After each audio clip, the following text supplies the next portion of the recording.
Werewolves. Oh my god. Oh. Werewolves is directed by Stephen C. Miller. This is actually his 15th feature film, according to IMDb. The film stars Frank Grillo and is about two scientists who try to stop a mutation that turns people into werewolves after being touched by a super moon the year before. One of the things I love about movies is that you can genuinely appreciate any kind of film on your own personal level. Not every movie has to be a certain kind of classic, but it can certainly be a B-movie classic.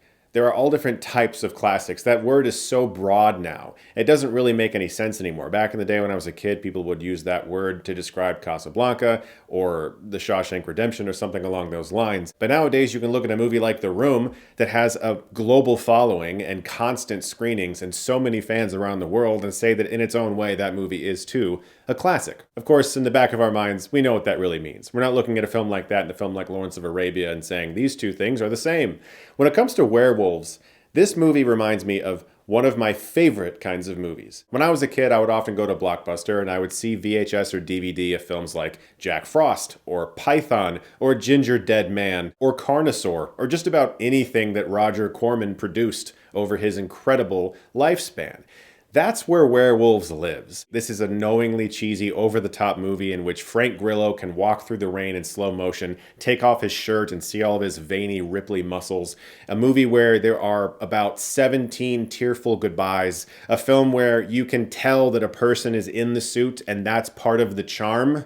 Like, that's one of the things that you have to understand with a movie like Werewolves. By no means is this movie going to win any Academy Awards, but you do have the legend Alec Gillis working on the creature suits in this movie, who's a legend for a reason. And this is a low-budget independent movie that is reaching for the stars. You've got werewolves fighting werewolves, you've got people dying, getting ripped up, and a lot of action and gunfire.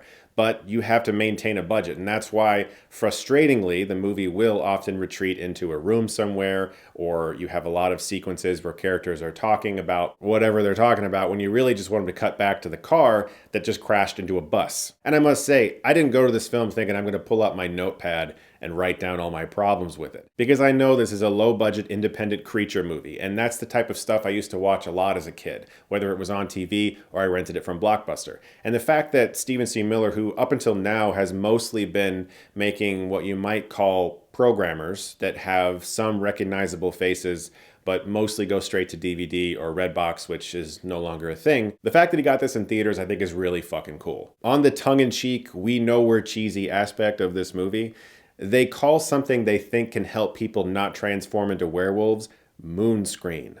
They just want to rub it on their faces. And I'm like, yes, thank you for that. I'm very, very proud of you for doing that. Lou Diamond Phillips opens the movie talking to somebody about the history of this supermoon event that happened a year ago and setting the stakes for the movie. This is the lead star of the greatest B-movie shitfest of 1999, Bats. A film that I will always love, and that is exactly the lane that Werewolves is in. This is not what you would call a traditional good movie. It'll probably be on the lower end of most aggregator critic score websites. But I'm sitting here talking about it because I saw somebody who was making something with a lot of passion and a lot of care and a lot of ingenuity, trying to make a movie that he didn't quite have the money to make and still reaching for that, and giving me, selfishly, the opportunity to see what I might have rented from Blockbuster as a kid in a theater now. We really don't get a lot of films like this in movie theaters anymore. And sure, you might be like, because it's not good. But that's also part of the fun with films along these lines, where it's like, this is what I'm actually watching this movie for. I want to go to see a movie where I can tell the suits are people, and it's, I like the fact that that is part of the fun. For me, a B-movie creature film on the right day is literally exactly what I want to watch sometimes. If I were to really critique something about the movie seriously, I think most of it comes down to budget constraints and the fact that you can tell there were things they wanted to do that they just couldn't. There are aspects of the movie that feel rushed, probably because they didn't have enough days. And you can tell that sometimes there might be an over-reliance on coverage instead of some of the more composed shots because perhaps they ran out of time. I'm, of course, speculating. I don't know for sure. But really, if there was something about the movie that I think could be better, it's that the event they're describing a year ago previous to this film, a supermoon that turned literally 1 billion people into werewolves. That's the movie I want to see. Because that movie has characters that don't know what's going on. This movie has characters that are planning for this from the very beginning, and they're not as scared when it happens. I would love to see the movie where a family is at a restaurant, and suddenly the waiter just turns into a werewolf and bites the dad's head off. And they're all like, what the hell just happened? Like, that's the movie that I think would be the more entertaining film. Just absolute chaos, werewolves everywhere, and you're in the moment with it happening. But that is a very high budget movie. That's probably why this version of the film exists. And maybe that other version was pitched at some point. I don't know.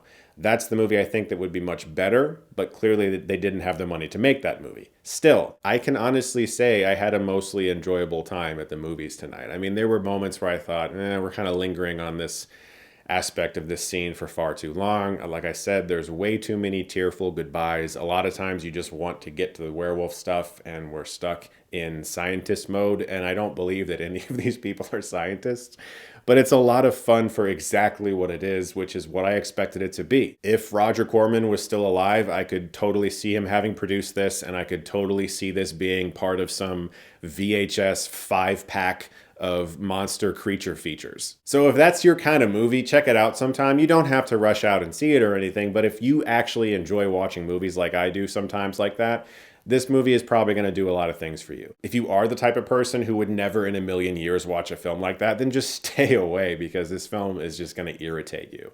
But for everybody else who likes cheese like this every once in a while, it's going to get the job done. Guys, thank you so much as always for watching. Look forward to more videos very soon. And if you like this, you can click right here and get Stuckmanized.